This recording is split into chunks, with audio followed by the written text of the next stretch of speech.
who deserves credit for where the Lions are at? 5-1. I can't believe I'm saying it, but they're Super Bowl contenders right now. You're one of the best teams in the NFL. You're tied with the best record. Yeah, you're Super Bowl contenders. That's where they're at right now. And the question I have is, who deserves the most credit? There's a lot of credit. I don't want this to be like, hey, we name a person and that's who deserves all the credit. It's really, if I could, I'd do a pie chart and do like little percentages, but I can't do that. I'm going to try and give my answer on who I think deserves a majority of the credit. And then, of course, there's other credit to go around here. And people already put in their answers. But before I get to the people, for me, and I thought about this last night, who deserves the most credit? And I just couldn't help but think of one person, Sheila Hamp. Ooh. Because the reason why I say that is because with every great organization, it really does start at the top. It always does. It starts at the top and it sprinkles down. If you didn't have Sheila, you wouldn't have Brad. You wouldn't have Dan Campbell. You wouldn't have this new culture. The ownership that, you wouldn't have Chris Spielman that was brought in. Barry Sanders has been brought in. Calvin Johnson is being brought around the organization once again. It has to be Sheila. Now, if I want to give, Brad Holmes credit, of course, he found a lot of dudes that are contributing right now. Dan Campbell, he's a hell of a coach. But without Sheila, she dictates it all. She's the one that sets the standard. The togetherness you see, the culture you see. Yes, Dan Campbell has a lot to do with that. But Sheila Hamp and her influence on this organization from previous ownership from her parents, it's very different. And even guys like Terry Foster, Uncle T, who I talk to a lot, he even agrees it's different. Well, what's different about it? Oh, ownership's different. It just is. Sheila gave Matthew Stafford and told, that he allowed him to get traded to where he wanted to be traded to. They traded him to LA. Of course, Brad got the deal done. But Sheila was behind the scenes making sure everything was going as it's supposed to go. And she's still around the organization. And I think she deserves majority of the credit. Now, I think second on that list, if you had to do percentages, it's got to be Brad because Dan's a hell of a coach, but it's hard to coach if you don't have talent. And Brad found a lot of talent. And he also brought in Jared Goff. Oh, yeah. So I think it's Sheila, Sam, but I'll give a little asterisk. I'll put Brad Holmes in that conversation also. Of course, it's the defense. Of course, it's Dan Campbell.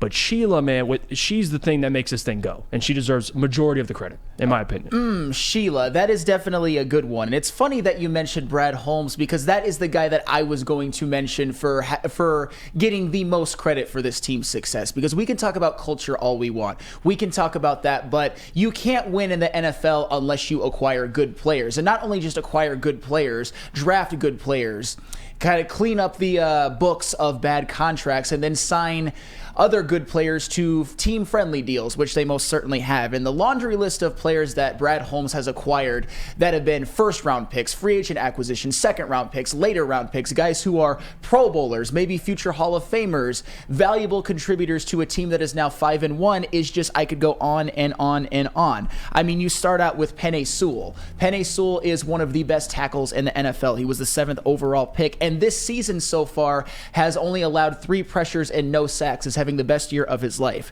Even a guy like Aleem McNeil from the 2021 draft, a guy who nobody really thought was going to be, I predicted he would have a breakout year, but nobody predicted he would be as good as he is slowly becoming one of Brad Holmes' best draft picks. He's the 9th rated defensive tackle according to PFF in the entire NFL, and he is the 3rd rated defensive tackle against the run. And what has the Lions' defensive specialty been this year? Stopping the run. And Aleem McNeil's leap, I think, has had a lot to do with it. You also have to look at Amon-Ra St. Brown, 4th round from 2021, a top 10 wide receiver in the NFL, having the best season of his life. I don't have to say any more. Even a guy like Derek Barnes. Derek Barnes was a 4th round pick from that draft, and he is one of the starting linebackers and probably the 2nd best linebacker on this team, on a team that's 5-1, on a defense that is balling out. You look at Aiden Hutchinson in the 2022 draft with the 2nd overall pick, a guy who I would say he's lost a little ground in the Defensive Player of the Year race because he didn't get a sack in the last game, but he is still playing the best football of his career, and he is certainly the best defensive player on the team, and at worst is going to be a Pro Bowler.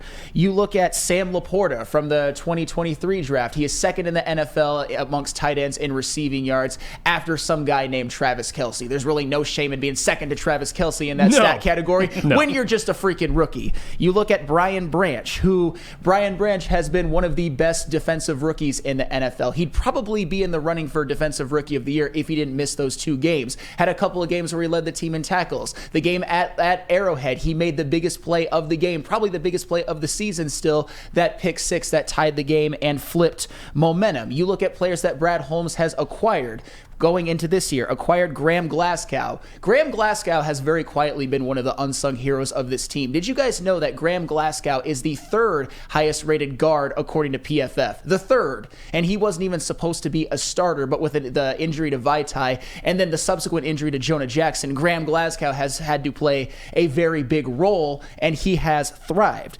Brad Holmes acquired Cam Sutton on a 3-year, $33 million deal, and he's one of the guys who he acquired in the secondary that's actually playing and playing very well, has been the cornerback 1 all year, and there have been no issues whatsoever with him. Brad Holmes re-signed Alex Anzalone in the offseason, something that he did not have to do. And Alex Anzalone to a cheap, team-friendly deal. And Alex Anzalone has been the best linebacker on this team and has had the best season of his career by a mile. Brad Holmes re-signed John Kaminsky and Isaiah Buggs, 2 guys who were prove-it deal guys going into 2022 and have been re-signed and have been very, very valuable to this defense, particularly Isaiah Buggs. The defense didn't quite look the same when he was out for the first couple of games for whatever reason, but it wasn't all because of Isaiah Buggs, but Isaiah Buggs has been very, very valuable. And did you see that pass that he deflected in the last game that went into the arms of Will Harris? It would have been a 93-yard touchdown the other way for Baker Mayfield to Mike Evans if Isaiah Buggs wouldn't have been there to bat that ball down. Brad Holmes also acquired Josh Reynolds in the middle of the 2021 season and then re-signed him in the 2022 offseason. Look what Josh Reynolds has done, at least this year. Josh Reynolds is a bona fide number 2 wide receiver for this team this season and is on pace to have the best season of his career by far and has made some of the biggest plays for the Lions team this season. Pretty much every time he catches the ball, it's a first down or a touchdown.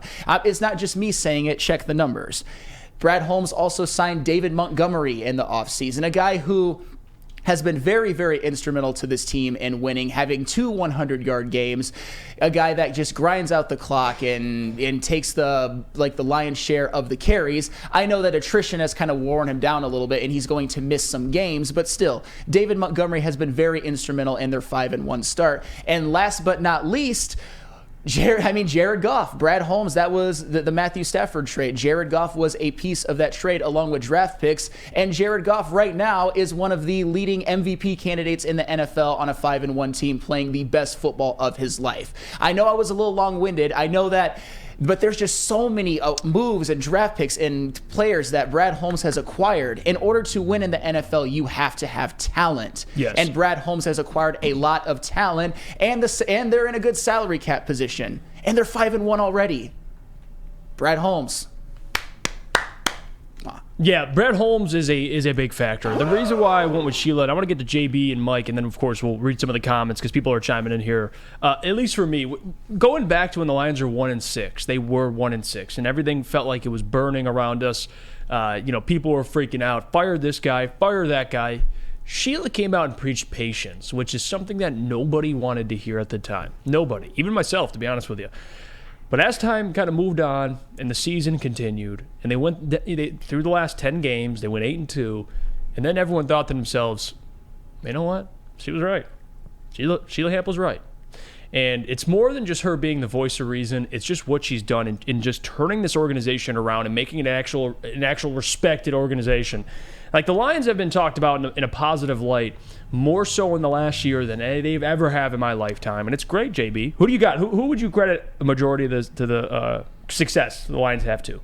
Who would you bring up first? I mean, obviously, it's got to be Sheila first. But then you have to, right behind her is Brad Holmes. Sheila, I truly believe that she heard all the Lions fans, the whole Detroit nation, and how terrible this team was and just how embarrassed she was to honestly be in the front office of this team and, like, put this product out there on the field. So she heard everyone sitting here saying, like, yeah, this team sucks, it's terrible. And then she just went out there and got all the guys and put them in place in the front office to basically take it over from there. You can't forget about Chris Spielman, Brad Holmes, Dan Campbell, all these guys. And then Dan Campbell and Brad Holmes, they find these guys out there that are hidden gems or kind of just looked over, but who are guys who are hungry, who are dogs, who want to be here, who want to play football. And they found these guys, and they just found guys that want to play and that they're happy to be in this situation. So, of course, hats off have to go to Sheila first, and then it just trickles down from there.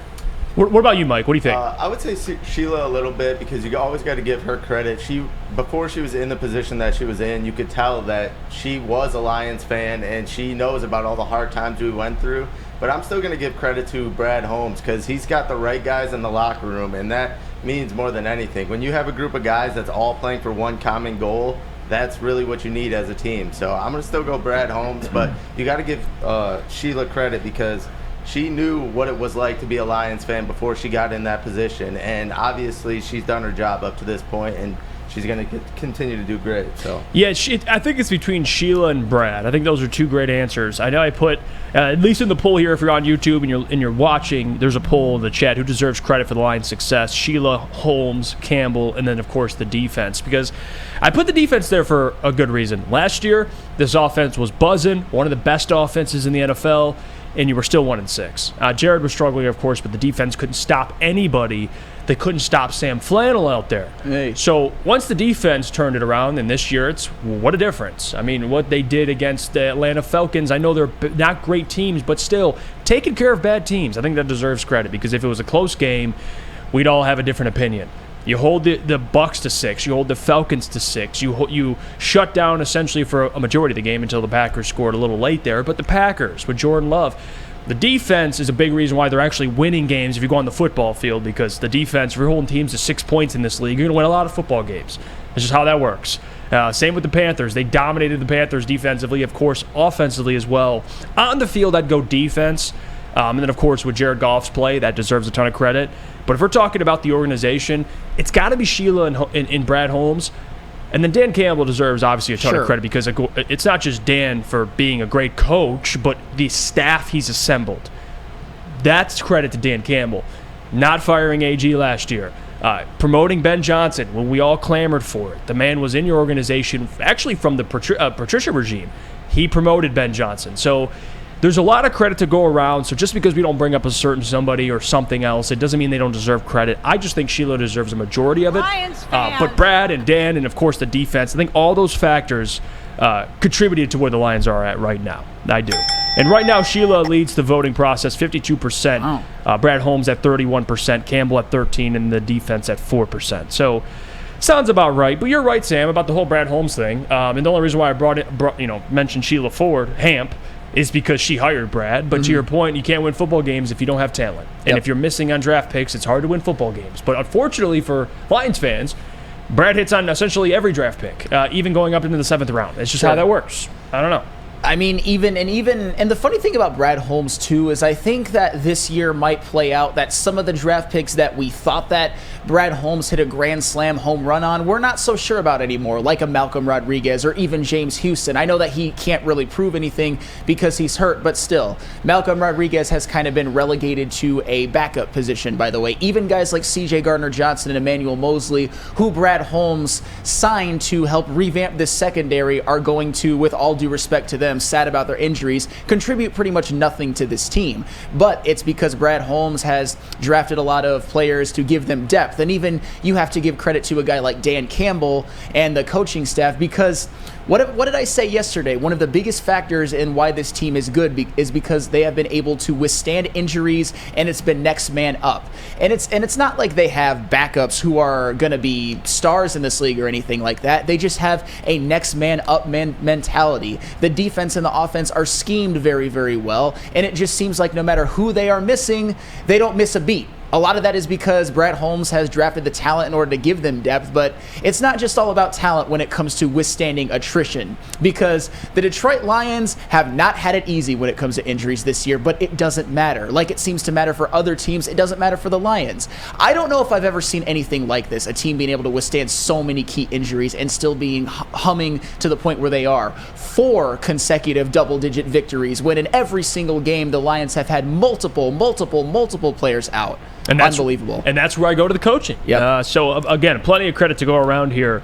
Booner chiming in from Woodward Knights. Check them out, 8 p.m. to 10 p.m. He says, you can have all the talent in the world, but if you don't have the right culture, you're not winning. Dan Campbell changed the culture completely with the grit. He is my choice. And I don't think there's really a wrong choice, to be honest with you. Again, I would like to make a pie chart. I think that'd be fun. But all these people deserve credit. I'm just going to go with Sheila, and that's fair.